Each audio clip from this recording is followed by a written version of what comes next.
27 अक्टूबर 1962 इतिहास का एक ऐसा दिन था जिस दिन आधी दुनिया खत्म होने ही वाली थी। इन दिनों सोवियत यूनियन और यूएसए दोनों ही क्यूबा में हुए न्यूक्लियर मिसाइल क्राइसिस में इंगेज थे। लगातार हो रहे पॉलिटिकल एंड डिप्लोमेटिक टॉक्स के बावजूद दोनों पावर्स के बीच कॉन्फ्लिक्ट बढ़ता ही चला जा रहा था। वहीं दूसरी ओर क्यूबा में क्यूबन प्रीमियर फिडेल कैस्ट्रो भी अमेरिका के अगेंस्ट सोवियत के साथ खड़े थे और किसी भी मोमेंट यहाँ वॉर छिड़ सकती थी। इसी बीच क्यूबन रेडार अमेरिकी स्पाई प्लेन को डिटेक्ट करता है और सोवियत एंटी एयर मिसाइल्स के ग्राउंड कमांडर क्रेमलिन के ऑर्डर के अगेंस्ट जाकर U-2 स्पाई प्लेन को शॉट डाउन कर देते हैं, जिसके कारण प्लेन में बैठे अमेरिकन पायलट रुडोल्फ एंडरसन की मौत हो जाती है। अमेरिका की नेशनल सिक्योरिटी काउंसिल के members ExComm and president John F Kennedy मान लेते हैं कि ये ऑर्डर सोवियत यूनियन की तरफ से आया है और वो जंग की शुरुआत कर चुके हैं। पायलट की जान जाने से अमेरिका में तहलका मच जाता है। सोवियत के खिलाफ सीरियस मिलिट्री एक्शन लेने के लिए कैनेडी पर मीडिया एंड पब्लिक का प्रेशर बिल्डअप होने लगता है। वहीं दूसरी ओर इस घटना से अनजान सोवियत सबमरीन B-59 में एक बड़ी घटना घट रही होती है जो पूरी दुनिया को न्यूक्लियर वॉर के करीब ले जाती है।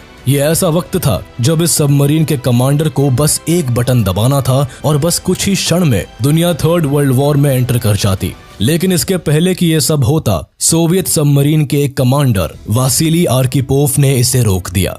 आखिर ऐसा क्या हुआ था जिसके कारण यूएसएसआर अमेरिका पर न्यूक्लियर अटैक करने जा रहा था? आखिर क्यों सोवियत सबमरीन ने सारी तैयारियों के बावजूद अमेरिका पर न्यूक्लियर अटैक नहीं किया? ऐसा क्या किया था वासिली आर्किपोव ने जिसके कारण इतना बड़ा हादसा होते होते बच गया और आधी दुनिया को तबाह होने से बचा लिया? वर्ल्ड वॉर 2 खत्म होने के साथ ही दुनिया ने चैन की सांस ली। कई बड़े एम्पायर्स टूट गए। कई देश जो अब तक यूरोपियन कॉलोनीज थी उन्हें आजादी मिलने लगी। कुछ बहुत ही भयानक चीजों से भी दुनिया का पहली बार वास्ता हुआ। दुनिया ने पहली बार परमाणु बम जैसा घातक हथियार देखा। लेकिन इन सब के बाद एक और चीज बदली जिसने लंबे समय तक पूरी दुनिया को इन्फ्लुएंस किया और इसका शिकार यूरोप से लेकर एशिया तक के कई छोटे बड़े देश बने। विश्व में 2 सुपर पावर्स का जन्म हुआ, एक यूएसए और दूसरा यूएसएसआर, और इनके साथ ही जन्म हुआ कोल्ड वॉर का। यह वॉर हथियारों से नहीं बल्कि वर्चस्व से लड़ा जा रहा था। दोनों ही देश दूसरे देशों को अपनी अपनी ideologies, politics, military and economic power से प्रभावित करने के लिए कुछ भी कर गुजरने को तैयार बैठे थे।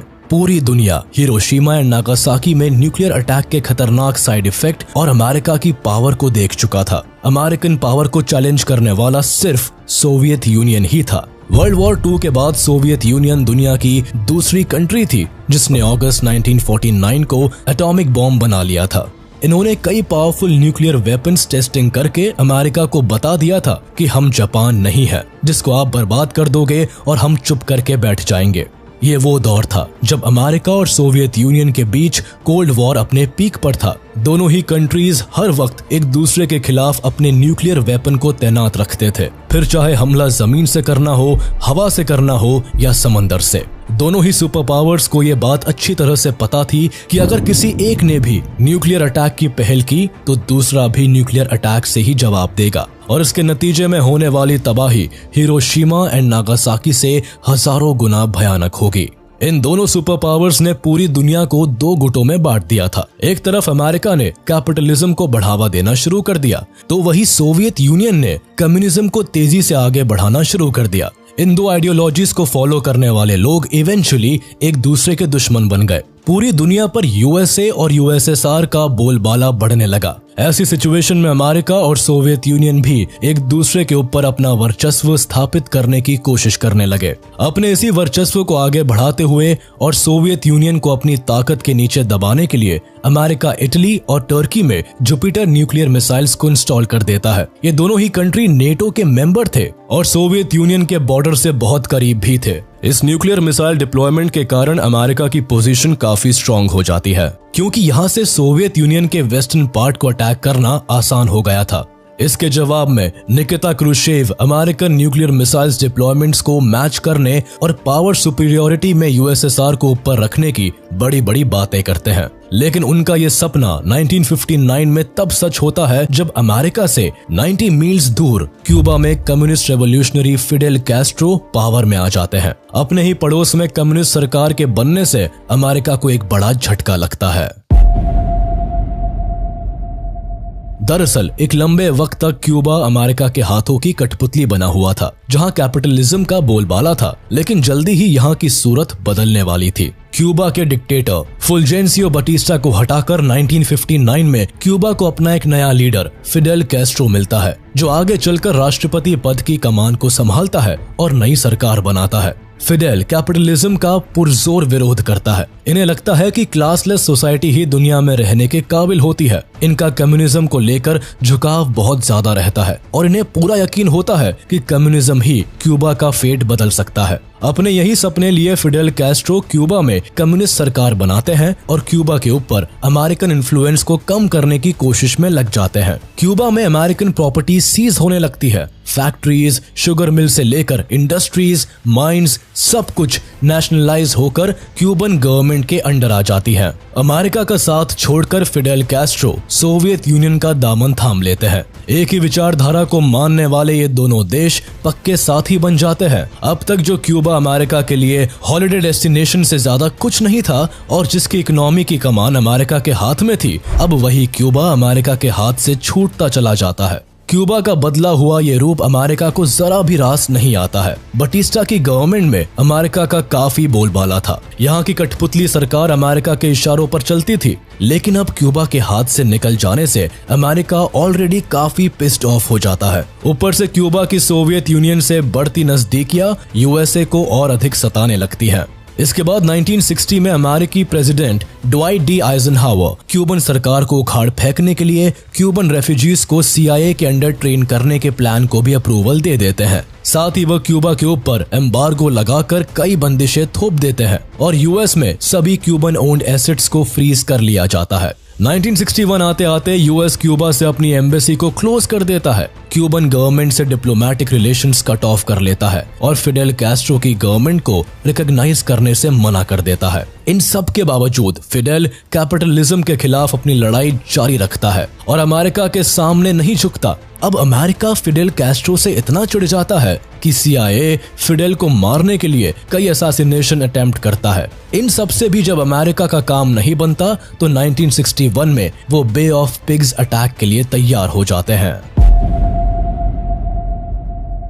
1961 में जॉन F कैनेडी को अमेरिका का 35th प्रेसिडेंट इलेक्ट किया जाता है। इनके सत्ता में आते ही CIA से ट्रेंड 1400 क्यूबन एग्जाइल्स क्यूबा पर अटैक करने के लिए तैयार हो जाते हैं। अमेरिका के प्लान के तहत इनका काम फिडेल कैस्ट्रो की सरकार को गिराने का होता है, जिसके लिए ये क्यूबा के साउथ वेस्टर्न कोस्ट यानी बे ऑफ पिग्स पर लैंड करते हैं। लेकिन वहां मौजूद लोकल फिशरमैन इन्हें पहचान लेते हैं। इससे क्यूबन मिलिट्री अलर्ट हो जाती है और रेबल्स पर अटैक कर देती है। रेबल्स को हारता देखकर अमेरिका अपने नाम को बचाने के लिए और प्लान से अपने नाम को टॉप सीक्रेट रखने के लिए इस इन्वेजन से बैकआउट कर जाता है। अमेरिका का ये फेल्ड इन्वेजन उसके लिए एक बहुत बड़ा फॉरेन पॉलिसी फेलियर बन जाता है। क्यूबा की इस जीत से फिडेल कैस्ट्रो नेशनल हीरो बन जाते हैं। दोनों देशों के बीच की दुश्मनी और बढ़ जाती है और क्यूबा को सोवियत यूनियन के और करीब धकेल देता है। सोवियत यूनियन इस मौके को नहीं चूकता है।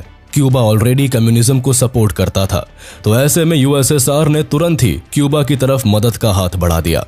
सोवियत यूनियन भर भर के क्यूबा को फाइनेंशियल और मिलिट्री सपोर्ट देने लगता है। हालांकि क्यूबा से दोस्ती करने पर सोवियत यूनियन अपना ही फायदा देख रहे थे। क्यूबा एक छोटा सा देश था जिसे अपनी सिक्योरिटी को इंश्योर करना काफी जरूरी हो गया था। इसलिए क्यूबा के प्राइम मिनिस्टर फिडेल कैस्ट्रो जुलाई 1962 में निकिता क्रुश्चेव के साथ भविष्य में अमेरिकी आक्रमण को रोकने के लिए एक सीक्रेट अग्रीमेंट करते हैं और USSR को अपने यहाँ न्यूक्लियर मिसाइल्स को डिप्लॉय करने पर सहमत हो जाते हैं। इन्हीं दिनों अमेरिका ने USSR के नजदीक बसे टर्की और इटली में अपने न्यूक्लियर मिसाइल्स इंस्टॉल कर दिए थे। ये दोनों ही देश यूएसएसआर के काफी करीब बसे हुए थे और यूएसए इनका फायदा उठाकर यूएसएसआर पर कभी भी अटैक कर सकता था। ऐसे में सोवियत लीडर निकिता क्रुश्चेव ने यूएसएसआर पर टारगेटेड अमेरिका के न्यूक्लियर वेपन्स के बदले और अपने देश की न्यूक्लियर स्ट्राइक कैपेबिलिटी को बढ़ाने के लिए क्यूबा में मिसाइलें भेजने का प्लान बनाया। निकिता क्रुश्चेव क्यूबा में मिसाइलों की तैनाती को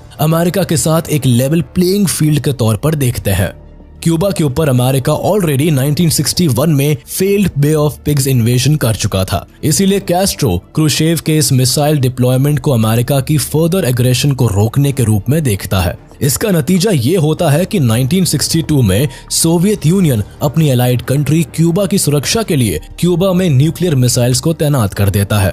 ये खबर अमेरिका को जरा भी रास नहीं आती, क्योंकि यूएस के लिए क्यूबा में मिसाइल इंस्टॉलेशन एक थ्रेट बनकर उभरता है और अब तक जो सुप्रीमेसी सिर्फ अमेरिका के पास थी, उसका यूएसएसआर के कंट्रोल में होना अमेरिका के लिए एक खतरे की घंटी बन जाती है।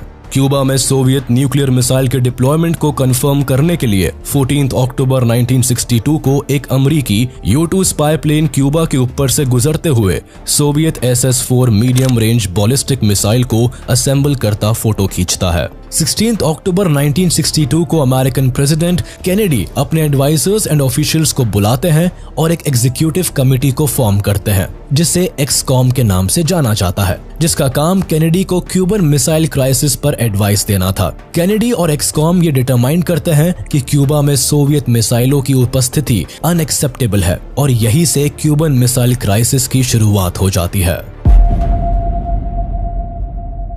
13 दिन चले इस क्यूबन मिसाइल क्राइसिस के दौरान पूरी दुनिया न्यूक्लियर वॉर के वर्ष पर खड़ी हो गई थी। John F Kennedy Soviet union को रोकने के लिए अमेरिकन नेवी से क्यूबा के अराउंड नेवल ब्लॉकेड करने के ऑर्डर देते हैं। इस प्लान के तहत क्यूबा के चारों ओर यूएस नेवी नेवल ब्लॉकेड कर देता है और सोवियत यूनियन के वेपन सप्लाई को क्यूबा में आने से रोक देता है। 22 अक्टूबर 1962 को जॉन एफ कैनेडी टीवी पर आते हैं और अमेरिकन पब्लिक को एड्रेस करते हुए बताते हैं कि क्यूबा में सोवियत मिसाइल्स पाई गई है, जिसके जवाब में अमेरिका ने नेवल क्वारंटाइन का सहारा लिया है। यहाँ ब्लॉकेड की जगह अमेरिकन प्रेसिडेंट चालाकी से क्वारंटाइन शब्द का इस्तेमाल करते हैं, क्योंकि नेवल ब्लॉकेड करना भी एक्ट ऑफ वॉर का हिस्सा होता है। इसीलिए अमेरिका खुद वॉर की शुरुआत नहीं करता, लेकिन नेवल क्वारंटीन के साथ ही ये देश जंग की तैयारी में जुट जाता है।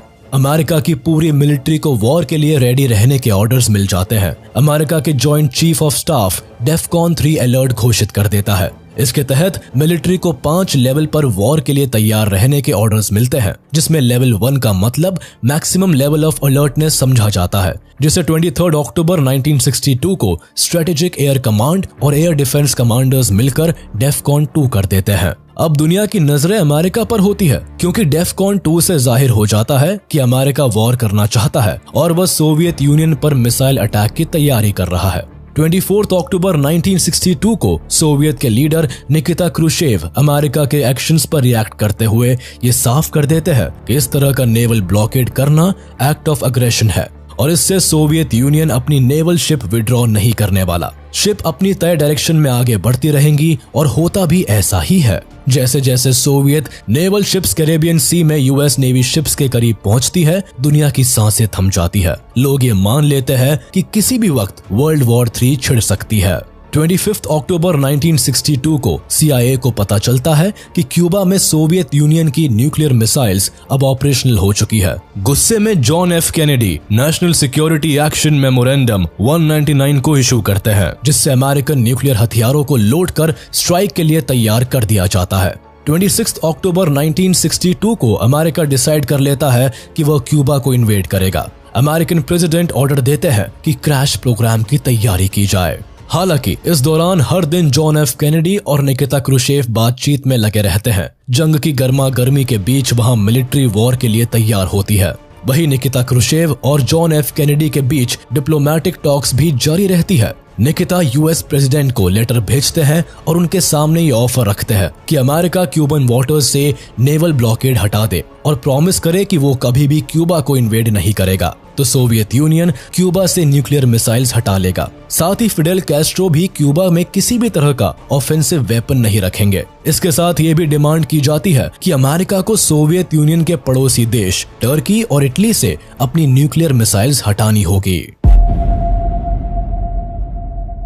ये ऑफर निकिता क्रुश्चेव की तरफ से 2 बार दिया जाता है, लेकिन इसके पहले कि अमेरिका का कोई जवाब आता, 27 अक्टूबर 1962 को एक American U-2 spy plane Cuban air space में घुस जाता है। क्यूबन रेडार अमेरिकी स्पाई प्लेन को डिटेक्ट करते हैं और सोवियत एंटी एयर मिसाइल्स के ग्राउंड कमांडर क्रेमलिन के ऑर्डर के अगेंस्ट जाकर इस प्लेन को शॉट डाउन करने में जरा भी वक्त नहीं लगाती। इसका नतीजा ये निकलता है कि प्लेन में बैठे अमेरिकन पायलट रुडोल्फ एंडरसन की मौत हो जाती है। एक्सकॉम मान लेती है कि ये ऑर्डर सोवियत यूनियन की तरफ से आया है और वो जंग की शुरुआत कर चुके हैं। पायलट की जान जाने से अमेरिका में तहलका मच जाता है। जनता सरकार से एक सीरियस मिलिट्री एक्शन की डिमांड करती है और जॉन एफ कैनेडी पर मीडिया प्रेशर भी बिल्डअप होने लगता है। अमेरिकन अभी अपनी मिलिट्री रिस्पॉन्स के लिए डिबेट कर ही रहे होते हैं कि वही दूसरी ओर एक बड़ी घटना पूरी दुनिया को न्यूक्लियर वॉर के करीब ले जाती है। सोवियत सबमरीन B-59 को अमरीकियों के द्वारा क्यूबन वाटर्स में क्वारंटीन जोन के पास ट्रैक किया जाता है। सोवियत के फॉक्सट्रॉट क्लास B-59 सबमरीन अमरीकी नेवी से बचने के लिए क्यूबा के इंटरनेशनल सी वाटर की गहराई में खामोशी से चल रहा था, लेकिन इसकी बैटरियां लगभग खत्म हो चुकी थी। सोवियत की ये सबमरीन 10 किलोटन न्यूक्लियर टॉर्पीडो से लैस थी, लेकिन अमेरिका को जरा भी अंदाजा नहीं होता है कि उसमें न्यूक्लियर मिसाइल इंस्टॉल्ड है।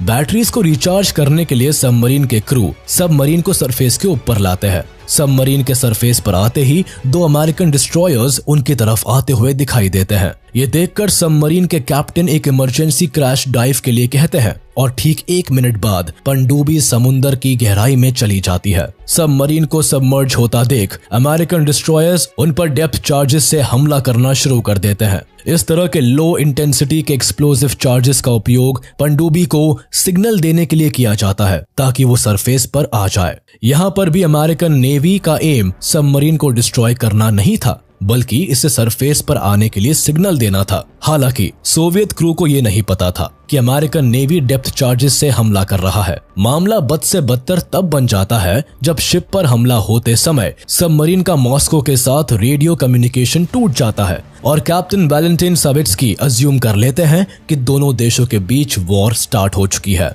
B-59 सबमरीन को क्यूबा जाने से पहले उनके कैप्टन्स को स्पेसिफिक ऑर्डर दिया गया था कि वॉर ब्रोक आउट होने पर अगर वो सोवियत कमांड से कम्युनिकेशन लॉस्ट कर जाते हैं तो वो अमेरिकी टारगेट्स को डिस्ट्रॉय करने के लिए न्यूक्लियर वेपन का इस्तेमाल कर सकते हैं।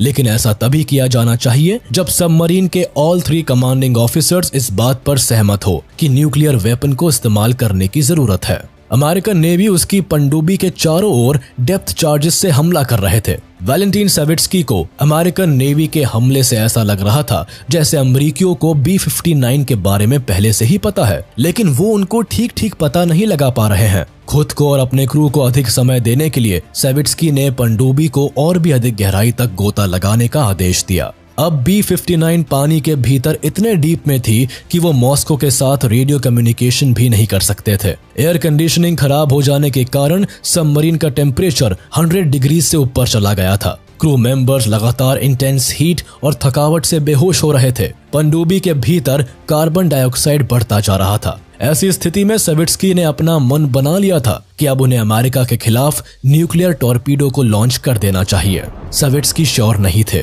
कि सोवियत एंड अमेरिका के बीच वॉर स्टार्ट हो चुका है, लेकिन उनके ऊपर डेप्थ चार्जेस से हो रहे हमले के कारण उन्हें इतना तो इंडिकेशन मिल रहा था कि बाहर जो कुछ भी हो रहा है वह अच्छा नहीं हो रहा है। वो अपने न्यूक्लियर टॉर्पीडो को लॉन्च करने का जोखिम उठाने को तैयार थे, भले ही इसके कारण न्यूक्लियर वॉर स्टार्ट हो जाए। वो कहते हैं कि हम यूएसए को ब्लास्ट कर देंगे, भले ही आज हम सब मारे जाए, लेकिन यूएसए को डुबा देंगे। हमें शान की मौत मंजूर है, कम से कम हम अपने देश को शर्मिंदा तो नहीं होने दे सकते।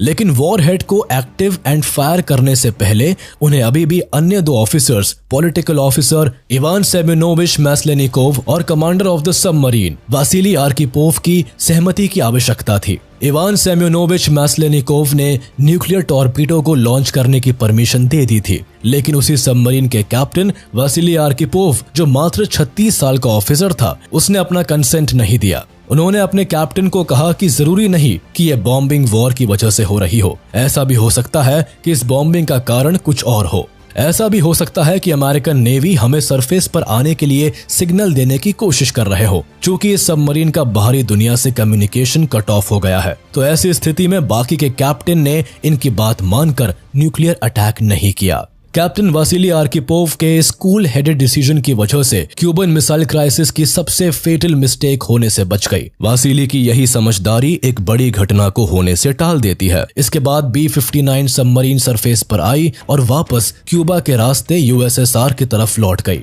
हालांकि वसीली आर्किपोव ने दुनिया को खत्म होने से तो जरूर बचा लिया था, लेकिन यहाँ सवाल ये उठता है कि क्यूबन मिसाइल क्राइसिस हुआ ही क्यों। इसकी एक डिटेल्ड वीडियो हमारे चैनल पर अवेलेबल है, जिसे आप देख सकते हैं। इसके बाद 28 अक्टूबर 1962 को सोवियत लीडर पब्लिकली क्यूबा से अपनी मिसाइल विड्रू करने के फैसले को एक्सेप्ट कर लेते हैं।